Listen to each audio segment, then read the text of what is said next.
Withdrawing money from your Shopify account to your bank account is a straightforward process. Follow these steps to ensure your funds are transferred smoothly. Step 1. Log into your Shopify account. Access your Shopify admin panel by entering your credentials on the Shopify website. Make sure you have administrative access to perform the withdrawal. Step 2. Navigate to Settings.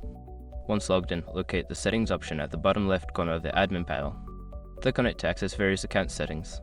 Step 3. Select Payments. In the Settings menu, find and click on Payments. This section contains all the payment options and settings related to your store. Step 4. Choose Payouts.